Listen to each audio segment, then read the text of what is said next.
Nakakahiya naman nakakahiya sa mga viewers natin kung pag-aantayin natin sila, 'di ba? So ayan, Mismo. balitang balitang-balita ngayon yung, sibakan at saka palitan ng posisyon sa DPWH.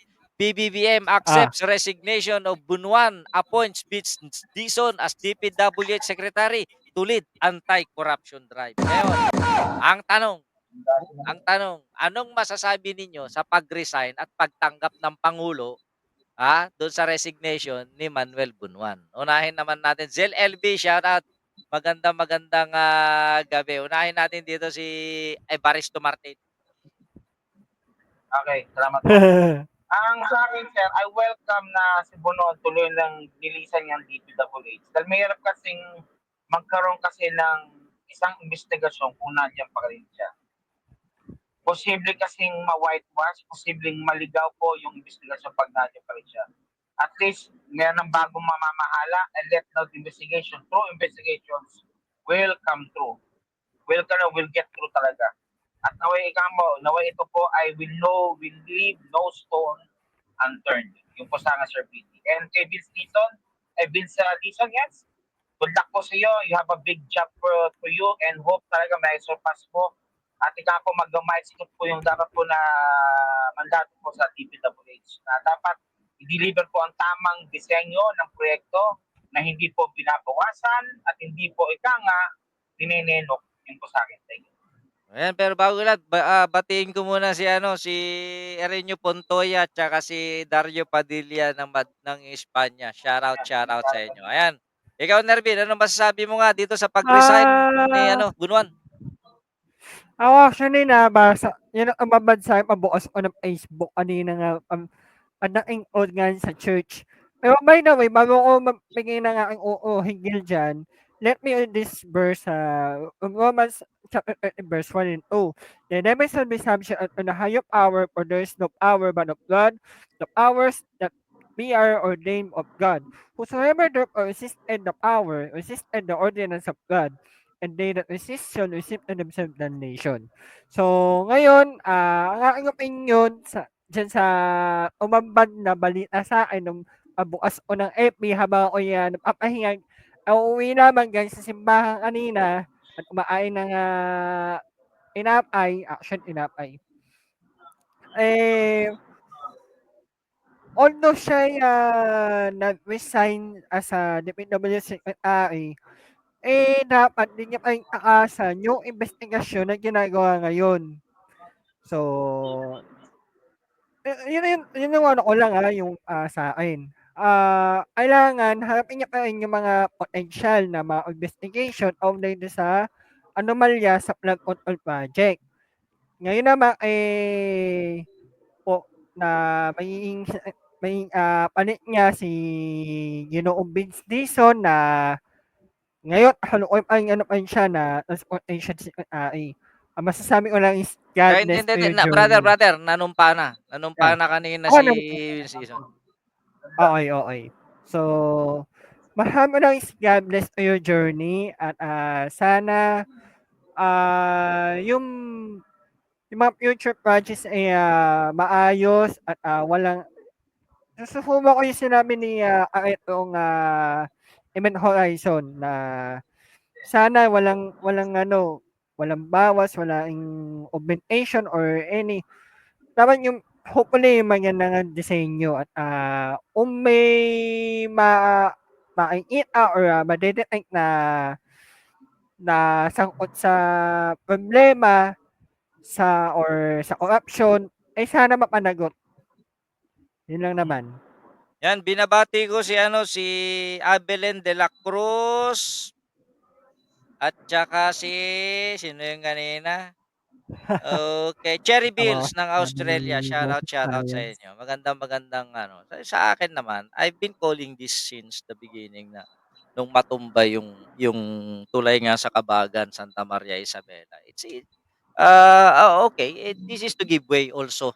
Yung resignation letter kasi ni PBBM, this is to give way also for the investigation. Actually, nakabuo na ng task force. Special task force ngayon si PBBM. So, I think that will be announced tomorrow na kung sino yung mamumuno at kung sino yung mga nakapaloob ng nasabing task force at kung ano yung kanyang magiging misyon, ano yung kanilang hangarin. So, tama lang naman and, so ibig sabihin na nag-resign na, tinanggap na yung BBM, so the trust and Tama lang yan. confidence of the president has been dimmed and appropriate now to Manuel Bunuan. So, eto naman, dahil nga sa tinanggap na ni Bunuan o tinanggap na ng presidente yung resignation, dito naman tayo sa bagong talagang Department of Public Works and Highways, Secretary Vince Dizon. Officially, nanumpa na po kaninang before mag-lunch time si Vince Dizon. So, ang tanong ko Oo, hindi ko dito, alam. what is our expectations? What is your expectations at kung ano yung magiging deliberations ngayon ni Vin Diesel at bakit kaya siya ang pinili ni BBM para pumalit sa DPWH. Ngayon, unahin natin dito si Nervin. Ako expectation ko ay Ma'am Beth Ariola, shoutout. Vince Dizon na ngayon ay, DPWH secretary. Ngayong nasa on matinding kontrobersiya ang, DPWH, sana during the investigation, mainabas yung mga anomalies na inasangkutan before ng DPWH. Even nung panahon ni Digong, sana mainabas yung mga dokumento, yung mga, basta na konektado sa mga inasangkutan na anomalies na controversy, lalo na yung sa nangyari sa Isabela, yung sa Kabagan Bridge. Wherein during that time ang, secretary nun ng DPWH ay si Bart Villa. Ngayon, kung bakit siya ang pinili or, siya ang, I don't know kung tama yung or may in-appoint, maybe, one of the factor na nakikita ko, actually, lunchtime I don't asan sa pamayaan ng ano yun, ng tapos na ng service sa church kanina or, na-lunch na kasi kami nun. Maybe sa number one sa nakikita ko sa ano, sa yung kanyang performance during the time na siya ay, DOTR secretary. And, number two, maybe may expectation si PBBM Secretary Dizon na, I pray na ma-meet nga yun yung mga may expectation ko or I mean, bilang nga government ano na gamer. Hopefully ay, maging maayos yung kanyang, performance pa din. At, although nasa ano na siya ngayon DPWH. Yun lang naman. Okay. Event Horizon Vlogs, brother. Sa akin naman po, yung sinabi ko kanina, na yung kanyang attitude tsaka yung political sa DOTR na Yeah. galing niya dapat sa DPWH. Dahil una kasi, ang ano dyan, dalawa yun, habang nag-iimbestiga, Yan po. for sure, kung ano existing projects na ginagawa po ngayon, dapat it should continue also. O kung di na kaya talaga ng ano, ng contractor existing dahil na siguro nahuli sila na to deliver now the needed projects. Pwede silang tanggalan, habulin sila ng gobyerno pero maghanap ng panibagong contractor to continue the existing works for the DPWH. Yun ang inasa ko kay Sir Vince na yung kanyang political will, I repeat, and also yung discarding niya sa DOTR, dala niya sa DPWH. Kinakailangan po talaga yan. Nga magagamit po ako ng salitang balbal, he has balls doing this talaga. Thank you po. Okay. Mismo. Thank you po. Okay, sa akin naman, I don't know if whatever be the reason why Vince Dizon. Engineer ba si Vince Dizon? Matanong ko lang. Kung baka may nakakaalam sa mga kasama natin. Ay, lovely day, shoutout nga pala. Sa akin naman, whatever be the reason with the president, I think mas nangingibabaw sa akin yung pinagkakatiwalaan siya ng problema. Maraming tataas ang kilay. Yun. Expected natin yan. Maraming mga may disgusto kay Vince Dizon, lalong-lalo na yung mga masasagasaan ng investigasyon. And I think one of the instructions of the president is to clean DPWH as clean as possible. na pwedeng mangyari. So, maraming magkakatanggalan, marami rin mawawalis na mga contractors, yung paigtingin, yung auditing ng mga projects. I hope na Yun. sana this is the start of the cleaning on the DPWH kasi ito yung kasunod. Brian Baltasar, shout out.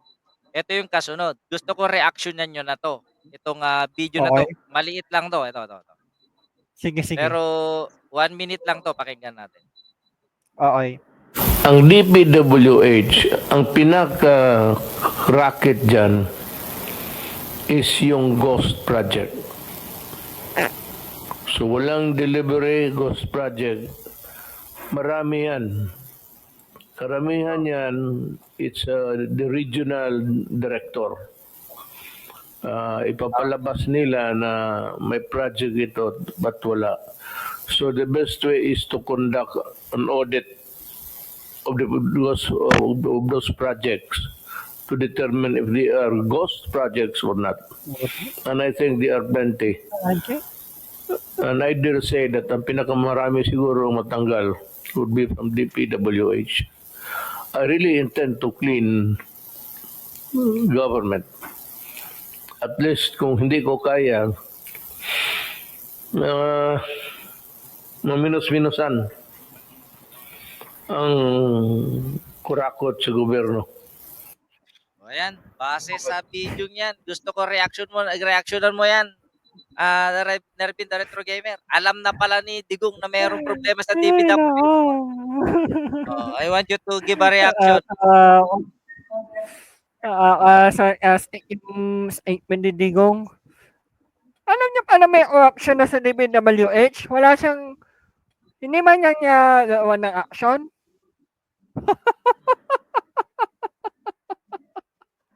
Yes, ademing, eh.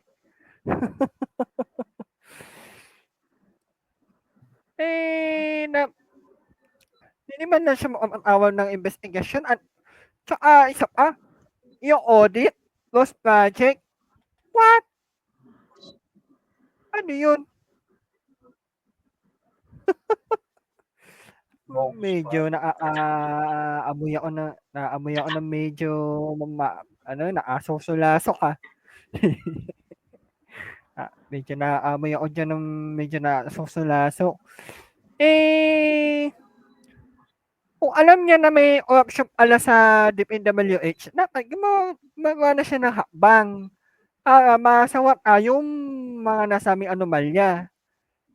Mukhang hanain mukhang inukonsinti ni Digong yung anomalya eh. Huwag ganun. Yun lang naman. Yeah.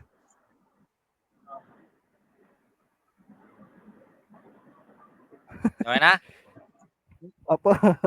Ayan, kay Merlin Mentes, Asuncion Campus. Hello. Ocho, kaya Julito Taroy. Sino ba? Kay Midnight 1991. Ayan, yung mga bago ngayon. Brian Baltasar, Busing. Hello. O yan, punta tayo dito kay Event Horizon Vlog. Anong reaction mo doon sa video nyon? Sa akin, makikita natin doon na hindi kayang i-Digong yung mga kaibigan niya. Alam pa niyang meron ghost project. Yun na. Buong ang tanong ba, buong system ba si Villar ang umano? Ay, Then, kailan ba? Hanggang kailan ba si Villar pa nag-resign? Dahil pumalit bilang senador. 2019 2022 si Villar. Bali 6 years si Villar, anong kulang bilang DPWH? Yes, ademing yan. Hindi, ano siya, buo 2017 siya. 2017 I think to 2022. 5 taon. O, grabe. Siyempre, hindi niya kayang Hindi niya. Pag-oras yung pakikisama talaga at sa mali ay pinairal, diyan talaga nakandaloko-loko yung magkakandaloko-loko talagang Pilipinas. Yun eh. Talaga ito hindi nga masuwag si Villar. Kasi siguro, siyang asende na, kaya si Digong nilukok sa pwesto, sa pedestal ng kapangyarihan. Nagbabayad ngayon siya. Yung political debt, kung tawagan. O, yan ang kaya nakikita ngayon natin na meron daw so-called 13,000 something na projects na hinaharap ng kay Digong. Na hinaharap na rin yung ng parasos kanila dahil sa kadaktak nila Baste. Yan din ang dila, kaya may mga tulay na bumabagsak. At yan ang dila din kasi may mga riprap, mga construction po natin that there's already, sabi say, substandard. At sinabi pa nga doon, meron so-called the bogus or ghost projects already, alam na ni Digong, pero hindi nga masawata. Dahil kasi, meron siyang political debt yata ang binabayaran sa mga bilyar. Yan po sa akin. Okay. Yan na. I-welcome muna natin si Spokesjet. Hello, good Kaunguro. evening sa inyong lahat. I miss you all. And guys, I'm sorry I'm very late because I just came from my grandfather. He's in town and he's currently recuperating because he got sick.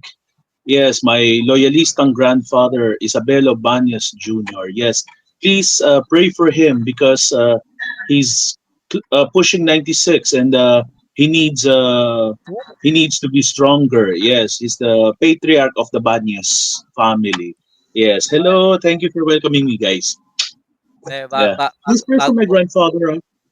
Bago ko bigyan ng reaction yung video na yon. Sige, pa-reactionan muna natin si Spokesjet dito Sige. sa resignation yung pagkatanggap na resignation at pagpapalit kay Bunuan. Anong magiging reaction mo Thank diyan you, Kuya. na si Vince Dizon din ang pumalit para minsanan? Okay, sige, para isahan, no. Ang masasabi ko dito is that President Marcos accepting Bunuan's resignation right then and there, it means that Bunuan is not only incompetent, he's also complicit in all the wrongdoings of DPWH. And as a secretary, he should have been responsible, but he's an asshole. He's a shit. That's why it's a good thing he's gone. Kala natin gumagawa ng kabutihan, katarantaduhan pala ang pinagagawa nitong sungal-ngal na tong matanda na itong Bunuan. Good riddance, and I hope you get charged because you've done nothing to at least minimize corruption within the ranks of DPWH. Jesus Christ. And yung Kevin Dizon as DPWH secretary, although in reality it is a tall order, I can say that Vince Dizon will also do a good job. So let us support him, let us pray for him, because doon pa lang sa DOTR, he's doing a lot of things. He's doing wonders.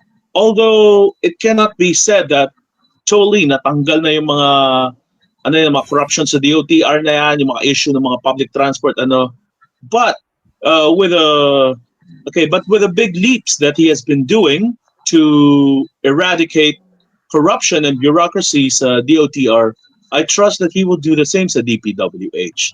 But let us pray for Secretary Dizon for him to gain strength and to gain additional wisdom so that he would be able to do what he is mandated to do as the new DPWH secretary. Let's pray for him because he's a good man. Hindi katulad nitong si Bunuan. He's not a good man. He's a haragan. He's a traidor. I'll kick his ass. He's a son of a bitch. Okay, I'm sorry to say it. He's a son of a bitch. Yun lang. Okay, gusto ko reactionan mo tong video to, Spokesjet. Pakinggan mo Go, muna. Kuya. Ang DPWH, ang pinaka-racket dyan is yung Ghost Project. So walang delivery Ghost Project. Marami yan. Karamihan yan, it's the regional director. Ipapalabas nila na may project ito but wala. So the best way is to conduct an audit of those projects to determine if they are ghost projects or not. And I think they are plenty. And I dare say that ang pinakamarami siguro matanggal would be from DPWH. I really intend to clean government. At least kung hindi ko kaya, maminus-minusan ang kurakot sa gobyerno. Yan. Gusto ko reaction mo yan, Ano? Spokesjet. Okay. Oy, Digong, ang kagagawan mo, Digong. Ano ka, babasa ka sa teleprompter? Hindi ka makaano? Ba't di ka punta sa EO? Ikaw, Digong, you've been speaking a lot about DPWH, yet you did not do something. Yang si Mark ganyan. Villar, hindi mo masuheto ang konyong yan. Konyong pango. You didn't do anything about him. You didn't stop his shit. At salita ka na naman, Digong, you asshole. Di ba, Nanay Senchang, everybody? Ikaw, Digong, you're good in everything oral. But in actuality, you can't even perform, you dickhead. You just know how to perform in bed, that's all. Wala kang magawa sa asfalto, sa mga pinalitadang kalye.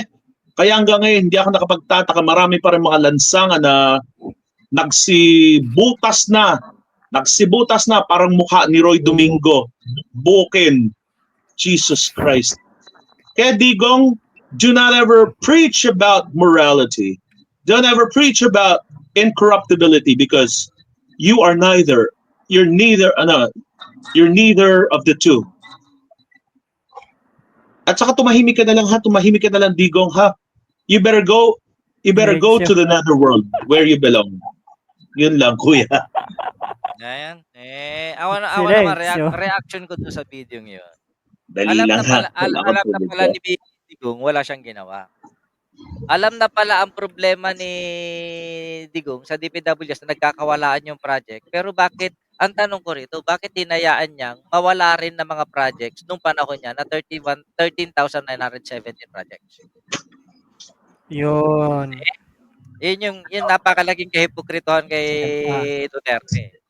Na ina-admit niya na may Tama. problema, sinabi susolusyonan niya, babawasan niya ang corruption sa DPWH, pero ang katotohanan, dinagdagan niya at siya mismo ang gumawa ng problema sa DPWH. Okay? So walang laban kontra sa corruption si Digong nung panahon niya. Yan ang malaking patunay dyan. Okay. Okay. Stop na natin. Yan na yung kabuuan ng issue natin tungkol sa DPWH and flood control